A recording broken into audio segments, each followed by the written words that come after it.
اس تفصیلی جائزے میں آپ سب کی سماعتوں کو خوش آمدید۔ آج کا ہمارا جو مشن ہے نا، وہ دراصل ایک ایسے سوال پر مبنی ہے جو ہم سب کو زندگی کے کسی نہ کسی موڑ پر ضرور الجھاتا ہے۔ ہاں، اور وہ سوال کافی گہرا ہے۔ بالکل۔ اگر ہم انسانی زندگی کی روزمرہ پریشانیوں کا تھوڑا بغور مشاہدہ کریں تو ایک بنیادی سوال ذہن میں ابھرتا ہے کہ ان الجھنوں کی اصل جڑ کیا ہے؟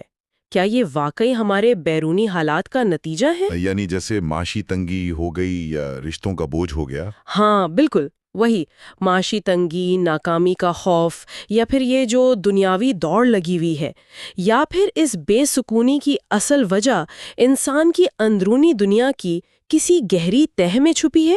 آج ہم اسی نفسیاتی اور فکری سوال کی گہرائی میں اتریں گے۔ اور اس موضوع پر بات کرنے کے لیے آج ہمارے پاس جو بنیادی ماخذ موجود ہے وہ ایک نہایت فکر انگیز مضمون ہے جس کا عنوان ہے تمام انسانی پریشانیوں کی وجوہات اور اسباب۔ جی۔ اور طالبات کی فکری تربیت کے لیے لکھی ہے، لیکن اس کا مطالعہ کرنے سے یہ واضح ہوتا ہے کہ اس میں پیش کی گئی حکمت کسی ایک مخصوص عمر یا طبقے تک محدود نہیں ہے، بلکہ ہر اس شخص کے لیے اہمیت رکھتی ہے جو زندگی میں ذہنی اور قلبی سکون کا متلاشی ہے۔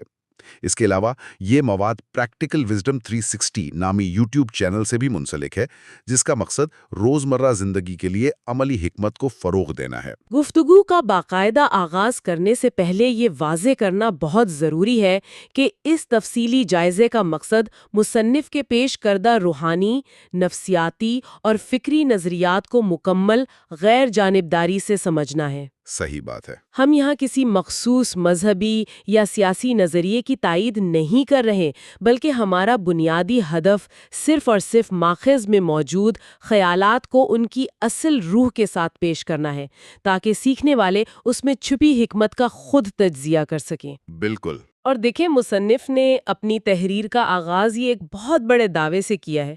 ان کا ماننا ہے کہ انسان کی پریشانیوں کی سب سے بڑی وجہ بیرونی حالات نہیں، بلکہ اپنے خالق کے بارے میں انسان کا ناقص تصور ہے۔ یہ ایک ایسا دعویٰ ہے جو عام روایتی سوچ سے بالکل ہٹ کر ہے۔ مصنف کی اس بات کی بنیاد انسان کی نفسیات اور اس کے عقیدے کے درمیان موجود خلیج پر ہے۔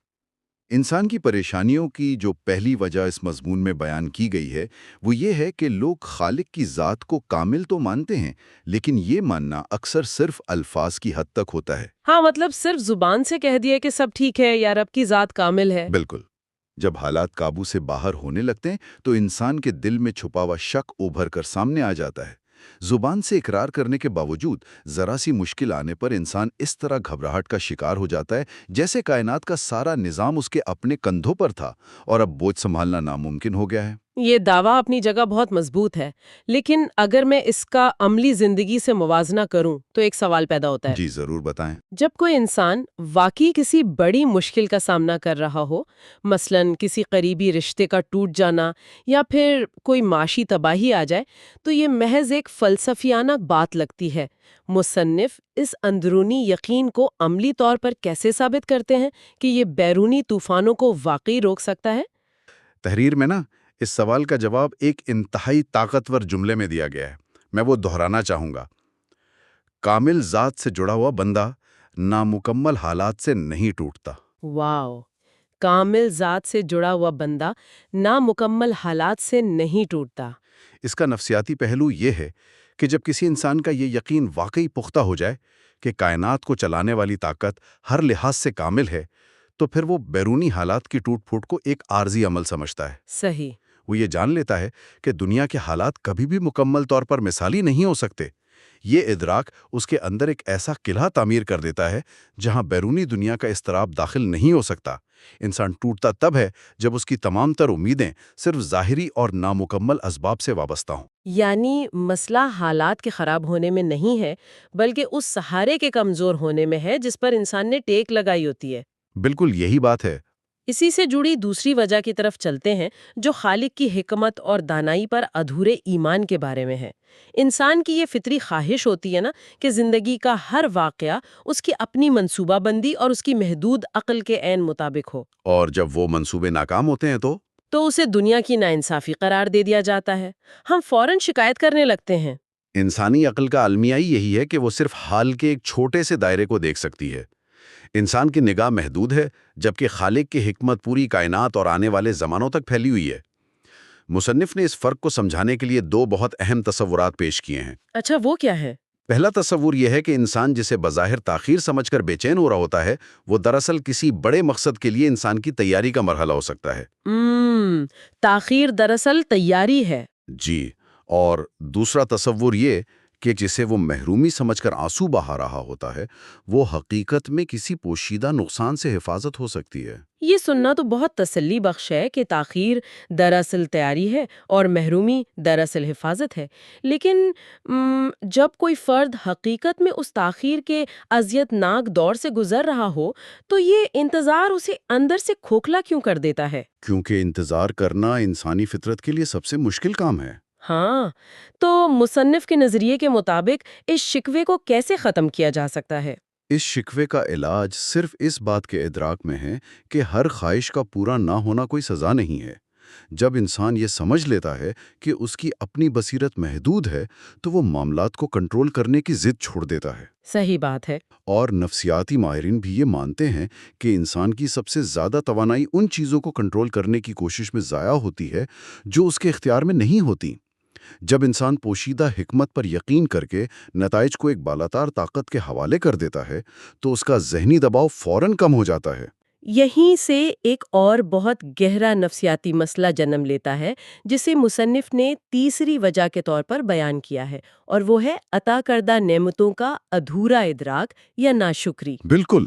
انسان کی یہ عادت ہوتی ہے کہ اگر اس کے پاس 99 نعمتیں موجود ہوں اور صرف ایک چیز کی کمی ہو تو اس کی پوری توجہ اس ایک خامی پر مرکوز ہو جاتی ہے۔ مصنف نے تحریر میں ان روزمرہ کی نعمتوں کی ایک طویل فہرست دی ہے جنہیں ہم معمول کا حصہ سمجھ کر نظر انداز کر دیتے ہیں۔ جیسے کہ ہماری صحت یا سانس لینا۔ ہاں، بغیر کسی تکلیف کے سانس لینا، دیکھنے کے لیے آنکھیں ہونا، والدین کا سایہ، استاذہ کی رہنمائی، علم حاصل کرنے کے مواقع اور ارد گرد کا پرامن ماحول، یہ سب وہ چیزیں ہیں جن کی اصل قیمت اس وقت معلوم ہوتی ہے جب یہ چھننے لگتی ہیں۔ یہ بات تو ہے۔ اس ناشکری کا نقصان صرف روحانی نہیں بلکہ جذباتی بھی ہے۔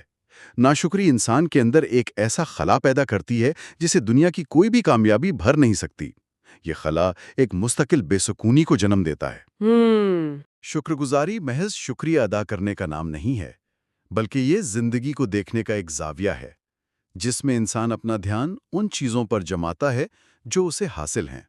ناشکری سے پیدا ہونے والا یہ خلا واقعی انسان کو اندر سے بے چین کر دیتا ہے، لیکن مصنف نے ایک چوتھی وجہ بھی بتائی ہے جو تھوڑی حیران کن لگی مجھے۔ وہ کون سی؟ ان کے مطابق لوگ اکثر خالق کو صرف سزا دینے والا اور غضبناک تصور کرتے ہیں اور اس کی لامحدود رحمت پر کہیں نہ کہیں شک کا شکار رہتے ہیں۔ ایسا کیوں ہے کہ انسان امید سے زیادہ خوف کو جلدی گلے لگا لیتا ہے؟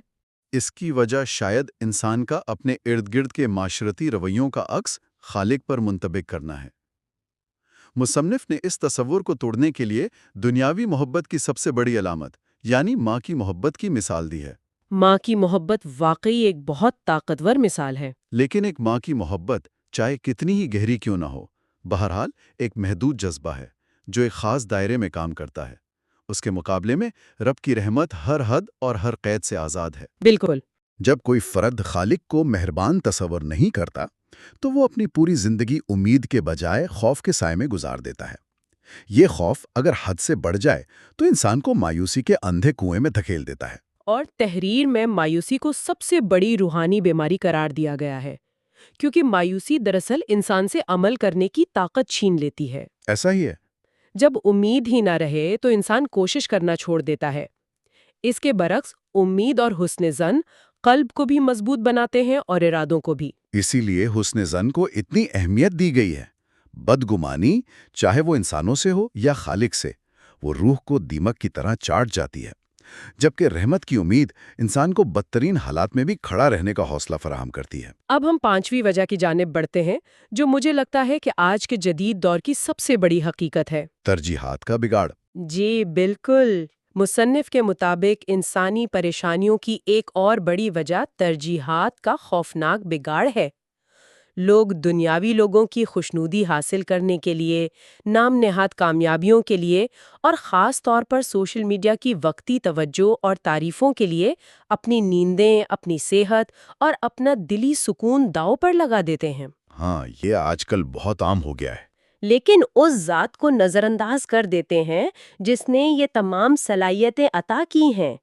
کیا یہ ہماری جدید زندگی کا سب سے بڑا المیہ نہیں ہے؟ اس میں کوئی دو رائے نہیں کہ جب انسان کی ترجیحات کا مرکز بدل جاتا ہے تو اس کی زندگی کا توازن بھی مکمل طور پر زمین بوس ہو جاتا ہے۔ جدید معاشرہ انسان کو سکھاتا ہے کہ اس کی قدر و قیمت اس کے گریڈز، اس کی دولت یا اس کے سوشل میڈیا فالوورز سے طے ہوتی ہے۔ لیکن مصنف یہ دلیل دیتے ہیں کہ جس نے یہ سب پیدا کیا، اگر اسی کی رضا کو پس پش ڈال دیا جائے تو تمام تر دنیاوی کامیابیاں ملنے کے باوجود اندر کی دنیا ویران رہتی ہے۔ انسان باہر سے کتنا ہی کامیاب کیوں نہ نظر آئے، اندر سے وہ خوف اور عدم تحفظ کا شکار رہتا ہے۔ یہاں مصنف نے خاص طور پر بحریہ ماڈل اسکول کے طلباء اور عام نوجوانوں کے لیے کچھ بہت ہی عملی مشورے دیے ہیں، اور مجھے یہ حصہ بہت پسند آیا کیونکہ یہ وہ مقام ہے جہاں یہ تحریر محض ایک فلسفہ رہنے کے بجائے روزمرہ کے مسائل کا حل بن جاتی ہے۔ بالکل، یہ بہت اہم حصہ ہے۔ مثال کے طور پر وہ ناکامی کے تصور کو بالکل نئے انداز سے پیش کرتے ہیں۔ اگر کسی طالب علم کے امتحانات میں کم نمبر آتے ہیں تو یہ کوئی آخری فیصلہ نہیں ہے۔ مصنف کے نزدیک کم نمبر آنے کا مطلب قسمت کی خرابی نہیں ہے، بلکہ یہ اس بات کا اشارہ ہے کہ شاید محنت کی سمت یا انداز کو تبدیل کرنے کی ضرورت ہے۔ اس سے ناکامی سمجھ کر ہار ماننے کے بجائے اسے بہتری کا ایک زینہ سمجھنا چاہیے۔ صحیح، اور رشتوں کے حوالے سے بھی انہوں نے بات کی ہے۔ جی، اسی طرح رشتوں کے حوالے سے ان کی بات بہت پختہ ہے۔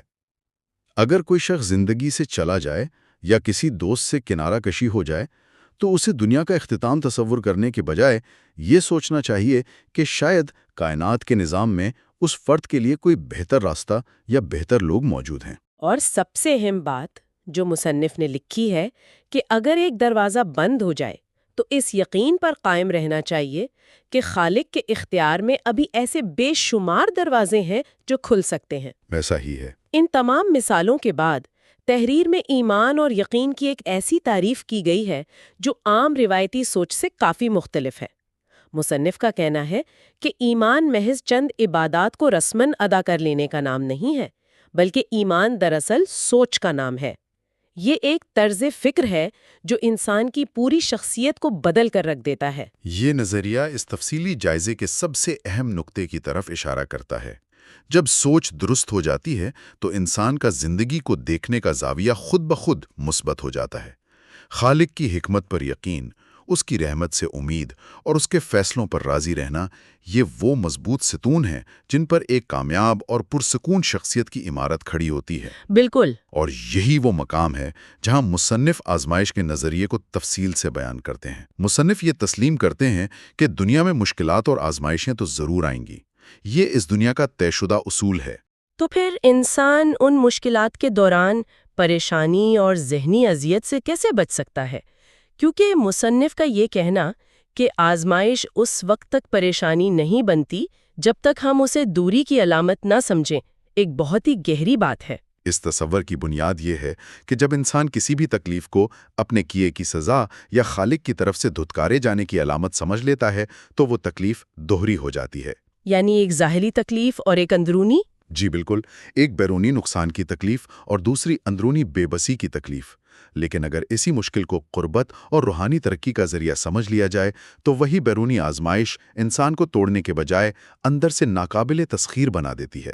وہ جان لیتا ہے کہ یہ عمل اسے تباہ کرنے کے لیے نہیں بلکہ مضبوط کرنے کے لیے آ رہا ہے۔